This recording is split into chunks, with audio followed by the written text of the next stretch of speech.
this commercial, he is exaggerating the effects of the disease. He is moving all around and shaking, and it's purely an act. This is the only time I have ever seen Michael J. Fox portray any of the symptoms of the disease he had. He can control himself enough to stay in the frame of the picture, and he can control himself enough to keep his eyes right on the lens, the teleprompter. But his head and shoulders are moving all over the place. So this is really shameless, folks. This is really shameless of Michael J. Fox. Either he didn't take his medication or he's acting. That also is problematic because Obama can't take care of all 47 million of these people, or he can't take care of half of that, and he can't take care of 1% of that number.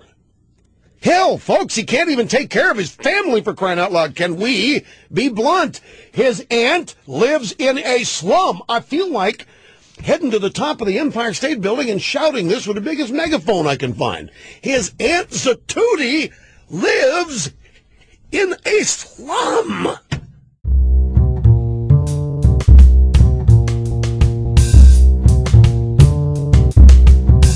How are you? I'm fine, thank you. When you did the campaign ad for Claire McCaskill, I've interviewed you on a number of occasions, but tell us what you were experiencing that day and what we were seeing as a result. Well, on any given day, I have a thousand different things that I can feel, and I go through a million cycles over the course of a day. For example, right now, this is a dearth of medication. Not by design, I just take it and it kicks in when it kicks in. Sometimes it kicks in too hard and then you get what's called dyskinesias, which is that rocking motion. Rush Limbaugh suggested that you had failed to take your medication intentionally.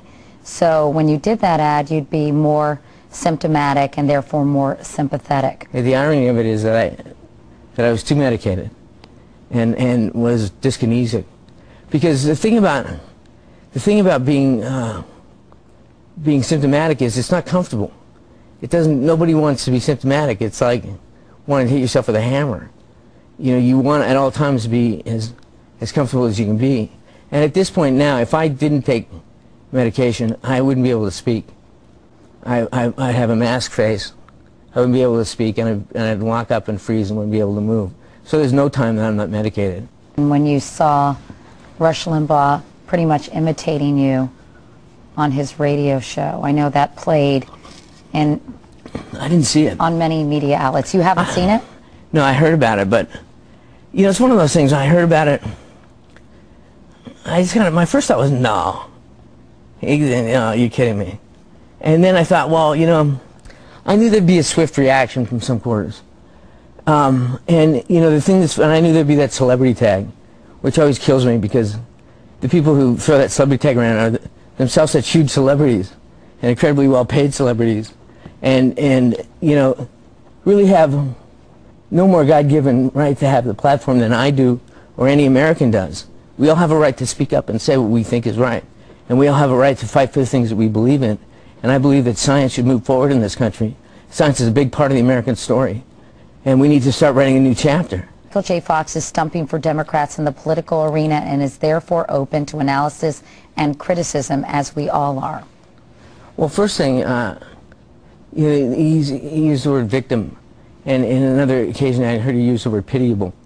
And understand, nobody in this position wants pity. We don't want pity. I could give a damn about Rush Limbaugh's pity, right? Anyone else's pity. I'm not a victim. I'm someone who's in this situation.